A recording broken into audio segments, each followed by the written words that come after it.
Olá pessoal, tudo bem?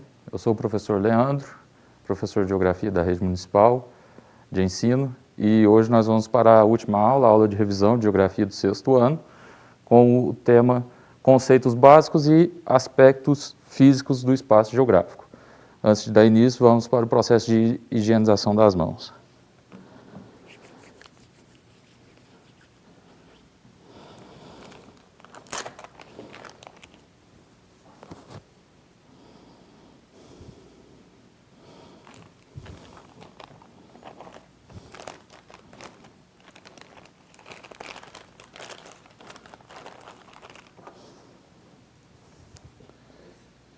Então, vamos para os objetivos da nossa aula. Apresentar os conceitos básicos da geografia, espaço geográfico, lugar, paisagem, região e território, descrevendo suas principais características. Identificar os movimentos que a Terra realiza e sua influência na definição dos ciclos naturais e da relação do homem com o meio. Elucidar a diferença entre a orientação e a localização do espaço, utilizando a rosa dos ventos e os paralelos e meridianos como exemplo. E apresentar os aspectos do meio físico natural, clima, relevo, vegetação e hidrografia, descrevendo a inter-relação existente entre eles, que dá origem às paisagens naturais. Bom, então vamos lá para o primeiro ponto da nossa aula. As categorias de análise da geografia, que são esses conceitos-chave que a geografia trabalha. O principal deles é o espaço geográfico, que é o espaço que é produzido através das relações do homem com o meio. Então, tanto das inter-relações que existem entre os elementos do meio físico natural, mas, sobretudo, pela ação do homem por meio de seu trabalho no próprio espaço. Então, isso é o que a gente chama de espaço geográfico, que é o principal conceito que a geografia se utiliza. Outro conceito importante é a paisagem, que refere-se às configurações externas do espaço e está muito ligado ao que os nossos sentidos conseguem captar do espaço, de um determinado recorte, de uma determinada porção do espaço geográfico. E nós temos também o lugar, que pode ser definido como o espaço percebido, ou seja, aquele que está numa determinada porção do espaço geográfico, num ponto específico, e ele tem também uma questão do ponto de vista do significado, da relação afetiva que cada indivíduo tem com aquele ponto do espaço com que ele se relaciona, por exemplo, a nossa casa, a rua. Então, o conceito de lugar está muito relacionado a esses lugares, esses pontos no espaço, locais onde a gente tem uma relação mais próxima. Aí também nós temos a região, que é uma área, um espaço que foi dividido obedecendo um critério específico, e aí nós podemos ter diferentes tipos de regionalizações, ou seja, de definir regiões, por exemplo, do ponto de vista natural. Podemos falar, por exemplo, da região do Cerrado, a região da Amazônia, do ponto de vista econômico, uma região industrial, uma região de agricultura. Então, nós temos diferentes tipos de critérios que podem ser utilizados para definir uma região, partindo da diferenciação entre essas áreas e estabelecendo, então, aí as regiões com base no critério escolhido. E, por fim, nós temos o território, que é uma porção do espaço delimitada. Então, nós temos os limites, as fronteiras que vão definir até onde vai esse território, qual é a área compreendida por esse território. Isso está relacionado também com uma questão de poder, ou seja, tem alguém que exerce um comando, um poder sobre aquele território delimitado. E aí nós vamos ter exemplos como o território de um país, território de um estado, ou, por exemplo, também em áreas onde você tem domínios de grupos, de facções de tráfico, facções criminosas, nós temos ali também um tipo diferente de configuração de território e que, nesse caso, não tem um limite tão preciso, como, por exemplo, às vezes uma cadeia de montanha ou um rio que delimita o limite entre dois países diferentes ou estados, mas a gente também tem essa relação de poder que vai definir aquele território que aquele grupo exerce o comando sobre aquela área. Aqui alguns exemplos, então, nós temos essa paisagem litorânea, então essa imagem que representa para a gente uma cidade na faixa litorânea. Aqui nós temos, para representar o lugar, a imagem de residências ali, onde as pessoas convivem, têm as suas relações mais próximas.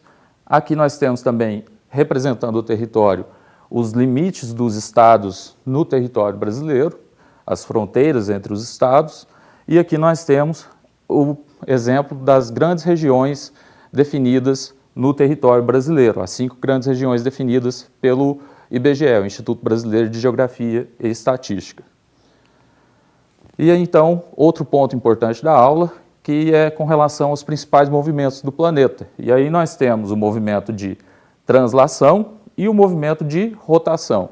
O movimento de translação, ele vai definir a mudança das estações do ano. Esse movimento ele dura 365 dias e 6 horas. Então, ao longo de todos esses dias, nós vamos ter aqui, associado ao eixo de inclinação do eixo de rotação, então a inclinação do eixo de rotação do planeta Terra em relação ao Sol, associado ao movimento de translação, nós temos então a mudança das estações do ano, porque à medida que o planeta vai girando em torno do Sol, ele vai mudando a sua posição em relação ao Sol, nós temos também a mudança das estações ao longo do ano. Então, primavera, verão, outono e inverno. E sempre que for, por exemplo, inverno no hemisfério norte, será verão no hemisfério sul e vice-versa. Então, nunca nós teremos a mesma estação nos 2 hemisférios, por conta dessa posição da Terra com relação ao Sol. Já o movimento de rotação, que é o movimento da Terra em torno do seu próprio eixo, ele vai definir a mudança dos dias e das noites, porque à medida que ele vai girando, durante as 24 horas do dia, nós vamos ter então uma determinada face do planeta voltada para o Sol e a outra vai estar escondida, digamos assim, do Sol, dos raios solares. Com relação à orientação, nós temos a rosa dos ventos para nos auxiliar. Então, esse instrumento ele é muito importante, porque é através dele que a gente vai delimitar, então, as direções. Aqui nós temos, por exemplo, na parte superior o norte, na outra extremidade o sul, e aí nós temos também leste e oeste. Esses 4 são chamados pontos cardeais. E aqui nós temos os pontos colaterais, que estão entre os pontos cardeais. Então, por exemplo, entre o norte e o leste eu tenho nordeste, entre leste e sul eu tenho sudeste, entre sul e oeste, sudoeste, e entre oeste e norte, noroeste. Então, os pontos cardeais, recordando aqui, na cor vermelha, e na cor azul escuro, nós temos aqui os pontos colaterais. Nós ainda temos também os pontos subcolaterais, mas que nós não vamos abordar aqui, esses são os principais. Além disso, nós podemos utilizar também o Sol como ponto de referência para a nossa orientação no espaço. Então, se eu estendo a minha mão direita para a direção do Sol nascente, eu vou ter nessa direção leste, na direção da minha mão esquerda oeste, à minha frente o norte e atrás de mim, as minhas costas, eu vou ter o sul, assim como a gente vê nessa figura. Só lembrando que essa posição do Sol a leste, o Sol nascente, é a posição com base no movimento aparente do Sol. Por que movimento aparente? Como a gente viu aqui atrás, quem se movimenta em torno do Sol é a Terra e não o contrário. Então, por isso que nós temos a impressão, a aparência de que o Sol está se movimentando, mas na verdade quem está se movimentando nesse sentido contrário é a Terra em torno do Sol. E, por fim, nós temos também a bússola, que é um instrumento muito útil, porque ela tem uma agulha que tem a ponta imantada, ou seja, ela funciona como um ímã, e aí ela vai apontar sempre em direção ao chamado norte magnético da Terra. A Terra, por conta de toda a energia acumulada no seu interior, ela gera um campo magnético e sempre a agulha, a ponta da agulha imantada, que funciona como um ímã da bússola, ela vai indicar nessa direção do norte magnético. Aí nós temos também a localização com base no sistema de coordenadas geográficas, que vai se utilizar, que eu já havia mencionado lá nos objetivos da aula, de um plano de paralelos e meridianos. Os paralelos são as linhas que se estendem, e lembrando que são linhas imaginárias, no sentido leste-oeste, e os meridianos vão se estender de um polo a outro, no sentido norte-sul. Mas para obter a medida, a localização da posição norte ou sul, eu vou me utilizar como referência dos paralelos. Então, essas linhas imaginárias no sentido horizontal, elas vão nos auxiliar a obter aí a localização norte ou sul. E observem que a linha do Equador é o ponto de referência inicial, marcando 0 graus, e aí a partir dela eu vou ter até 90 graus, tanto para o norte como para o sul. Então, é importante sempre eu destacar se a posição que eu estou observando, ela fica no hemisfério norte ou no sul, porque as numerações se repetem em ambos os hemisférios. Da mesma forma ocorre com relação a leste e oeste, ou seja, com relação à longitude. Então, a latitude sempre norte e sul e a longitude sempre leste ou oeste. E indo também aqui, respectivamente, cada uma de 0 até 180 graus. Lembrando que a Terra é uma esfera, a gente aproxima ela da figura de uma esfera, então não é uma esfera perfeita, e uma esfera tem 360 graus. Então, por isso que nesse plano de paralelos e meridianos, nós vamos obter essa medida aqui, no caso dos meridianos, de 180 para cada um dos hemisférios, tanto leste como oeste. Aqui, então, as formas do relevo. Então, as formas do relevo, que vão ser um dos aspectos do meio físico natural que eu havia destacado, elas são importantes porque elas nos ajudam a entender a superfície terrestre. E aí nós temos diferentes formações do relevo. Aqui nós temos, então, exemplos, né, nessa figura. Por exemplo, aqui, uma área de depressão, e vejam que ela está próximo de uma área de planalto. Os planaltos, eles têm altitudes, em média, aí, que vão a partir de 300 metros de altitude com relação ao nível do mar, chegando próximo de 3.000 metros de altitude, até 3.000 metros de altitude, então variando nessa faixa. E as depressões, elas se caracterizam como áreas que vão ser mais baixas do que aquele relevo que tem no seu entorno. Então, geralmente, nós temos depressões entre áreas de planalto, de serras, de montanhas, e no caso dos planaltos, nós temos aí a formação, por exemplo, de chapadas, que são áreas com o topo plano, como esse exemplo que nós vemos aqui, na parte inferior da figura, e nós temos formações de serras também, que são áreas que têm o relevo mais acidentado. Então, como eu disse, indo até 3.000 metros de altitude. Se diferenciam de uma montanha justamente por esse critério, porque as montanhas elas têm altitudes superiores a 3.000 metros, geralmente elas são também mais pontiagudas, e além disso, nós temos, além de montanhas isoladas, como essa que aparece na figura, a formação de cordilheiras, as cadeias de montanha, que é quando nós temos processos geológicos que ocorrem devido ao contato de placas tectônicas, por exemplo, que vão dar origem a uma grande faixa, onde se forma uma cadeia de montanhas, ou seja, uma cordilheira. Aqui nas áreas de planície, um outro exemplo, são áreas de relevo com altitude que vão no máximo até em torno de 200, 300 metros e são mais planas. Então, as áreas de planície elas têm um relevo menos acidentado, ou seja, um relevo um pouco mais plano. E a formação de colinas. As colinas são morros com altitudes menores, que vão aí em torno de 300 metros no máximo, e que tem o topo mais suave. Então, comparem aqui, por exemplo, com as montanhas, as serras, percebam que a colina ela tem um topo mais suave. E a formação dos vales também por onde correm os rios. Então, os rios vão, digamos assim, trabalhando, né, o relevo, vão fazendo o processo erosivo, e aí eles vão, então, formando outras formas, construindo outras formas nesse relevo ao longo do traçado que o rio passa.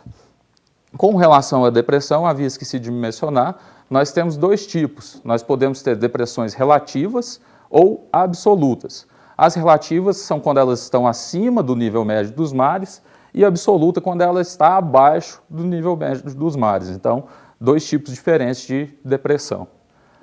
E aí nós temos então os agentes que modificam o relevo. Eu tinha comentado das placas tectônicas, no exemplo da formação das cordilheiras, através do tectonismo, podendo formar fendas também, outros tipos de formação distinta.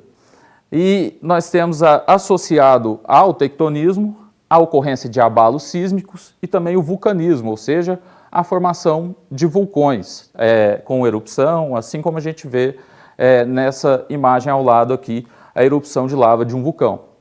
E algumas montanhas, elas surgem exatamente através do cone que se forma com o derrame de lava, através da erupção vulcânica. Então, esses são os agentes internos, ou seja, são processos que ocorrem no interior do planeta e que alteram a superfície do planeta Terra. Aqui nós temos os agentes externos, e aí nós vamos ter vários agentes também que contribuem para transformar esse relevo agindo externamente, já direto na superfície. Um deles é a chuva, causando a erosão pluvial. Então, a chuva, quando ela entra em contato com o solo que está descoberto, que a vegetação já não protege mais aquele solo, ela vai retirando partículas do solo, e aí, quando ela forma a enxurrada, ela vai levando esse material para as partes mais baixas do relevo. Nós temos a ação do vento também. O vento ele vai se chocar contra, por exemplo, essas grandes paredes que se formam em blocos rochosos de grandes proporções, e aí então, através da própria ação do vento, de partículas que o vento transporta também, e que vão se chocando contra essas paredes ao longo de milhares, milhões de anos, vai ocorrendo também a erosão eólica, que é o nome dado à erosão causada pelo vento. Nós temos também a ação do sol, então áreas de calor muito intenso, o sol também contribui para poder desgastar esse relevo.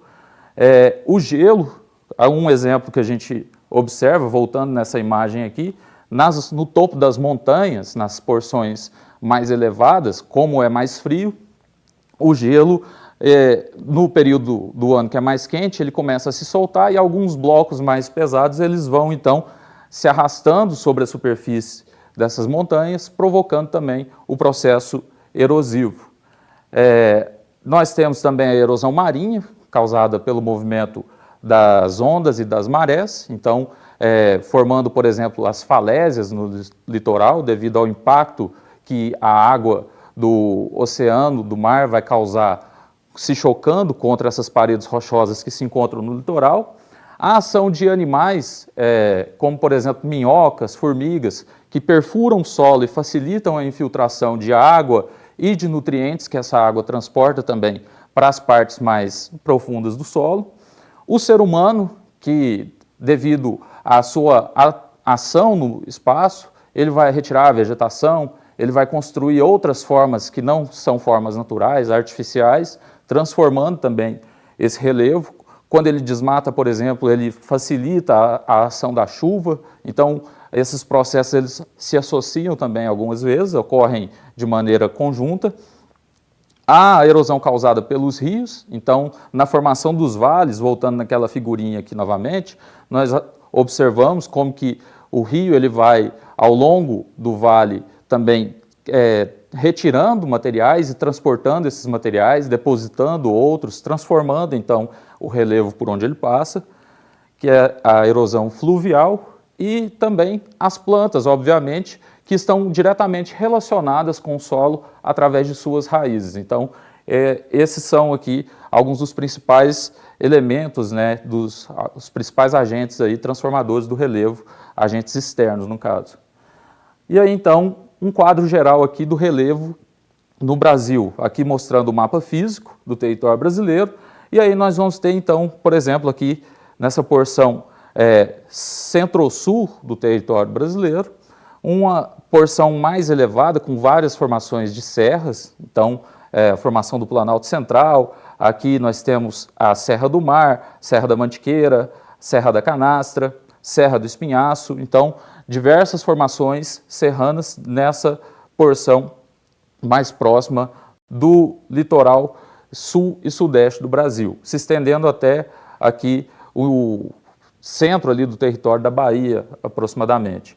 Nós vamos ter também, por exemplo, na região da planície amazônica do rio Amazonas, então os grandes rios eles vão formar áreas de planície no seu entorno, e no caso aqui, por exemplo, o rio São Francisco, nessa região que eu havia citado anteriormente, ele promove esse processo também, a planície do Pantanal. Então, essas são algumas das principais formações do relevo no território brasileiro. E depressões interplanáuticas, ou seja, as depressões, como eu havia dito, são áreas de altitude mais baixa entre áreas de relevo, geralmente com formações de planaltos, de serras. Então, nós vamos ter formações de depressões também, né, entre essas áreas planáuticas do território brasileiro. No extremo norte do país, nós vamos encontrar novamente áreas mais elevadas, na região do Monte Roraima, do Pico da Neblina, então, nessa porção já na divisa com os países que fazem fronteira ali com o território brasileiro no extremo norte. Aí, então, nós temos, lembrando daquela figurinha lá do movimento da translação, lembram que a Terra ela tem uma inclinação do seu eixo de rotação com relação ao Sol. E devido a isso, nós temos porções do planeta que vão receber mais ou menos radiação solar ao longo do ano. E, independente da estação do ano, a porção que mais recebe radiação solar ao longo de todo o ano é essa porção chamada de intertropical, ou seja, que está entre os dois trópicos, o trópico de Câncer no hemisfério norte e o trópico de Capricórnio no hemisfério sul. Então, é a porção mais quente do planeta. Além delas, desde o trópico de Câncer até o Círculo Polar Ártico e do trópico de Capricórnio até o Círculo Polar Antártico, nós temos então a formação das regiões temperadas, que tem nos seus limites externos, né, desde os círculos polares até os polos, as regiões polares, então as zonas polares. As zonas polares são as que recebem a menor quantidade de radiação solar ao longo de todo o ano, então elas são muito frias. E aí, por isso, essas zonas intermediárias aqui, tanto no norte como no sul, elas recebem o nome, então, de zonas temperadas, porque elas não são nem tão quentes como a zona intertropical e nem tão fria como as zonas polares. E aí isso vai definir, né, junto com outros fatores, o clima. Então, o clima ele vai depender da latitude, ou seja, da posição que o ponto que a gente está analisando no espaço geográfico, ele está com relação à linha do Equador. Quanto mais próximo da linha do Equador, mais quente. Quanto mais distante, mais frio. Com relação à altitude também, lembram daquela figura da montanha, que no topo das montanhas se formam as geleiras? É porque dentro da camada da troposfera, na nossa atmosfera, que vai até em torno de 12.000 metros de altitude, a cada 1 quilômetro de altitude que aumenta, a gente tem, em média, uma queda de temperatura de aproximadamente 6 graus Celsius. Então, a altitude ela também vai influenciar no fator da temperatura, que é um dos fatores do clima.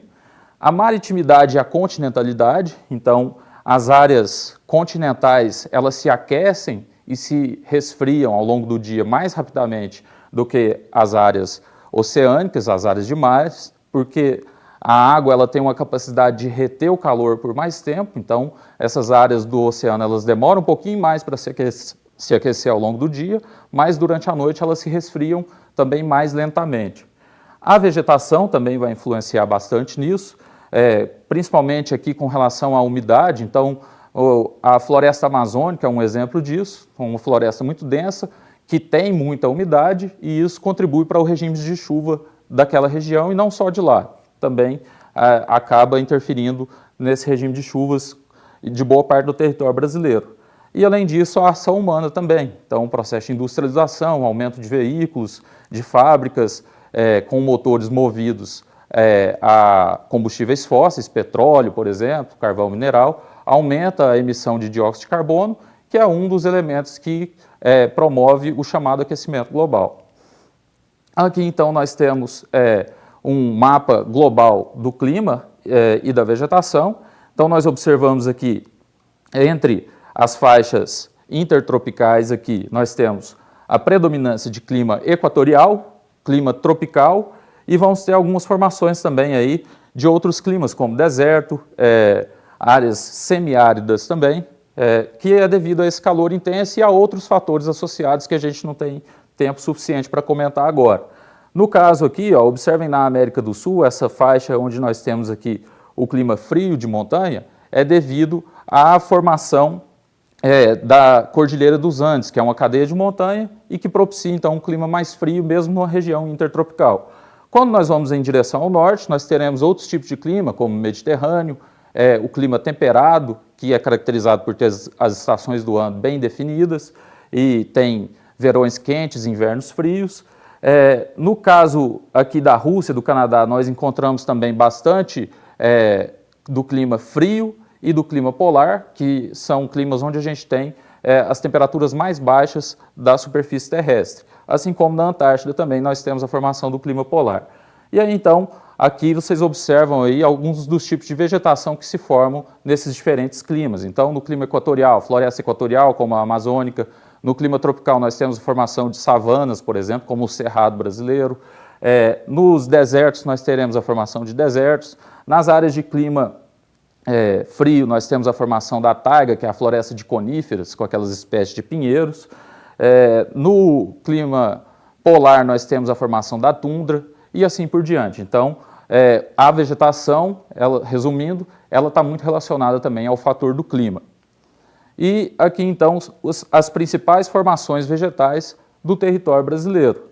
Floresta amazônica, mata de cocais, aqui na região, na divisa da região norte com a região nordeste, a caatinga no nordeste, o cerrado na porção central do território brasileiro, floresta tropical, que nós temos, por exemplo, além da floresta amazônica, nós temos a Mata Atlântica, o Pantanal, que é uma área alagada, a mata de araucária, que é chamada de um paleobioma, depois pesquisem para entender um pouquinho melhor, os campos na região dos Pampas gaúchos e também a vegetação litorânea, marcada, por exemplo, por mangues e restingas. E aí, para finalizar, nós temos a hidrografia. Então, a distribuição da água no mundo.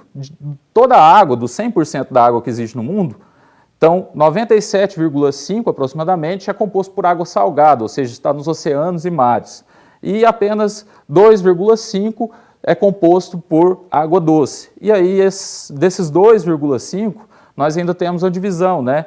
Praticamente 70% estão nas calotas polares, outros 29% são águas subterrâneas, aquíferos, 0,3% somente nos rios e lagos e outras formações com 0,9%. Então, pessoal, desses 2,5% aqui, que são a água doce, nós não temos acesso a toda essa água, parte dela está congelada, está em aquíferos também que não são alcançados, e além disso, nós utilizamos, né, dessa água doce, os usos principais que ela tem são 70% na agropecuária, 22% na indústria e apenas 8% o uso doméstico, que é o uso que nós realizamos em casa para higiene pessoal, para alimentação e etc.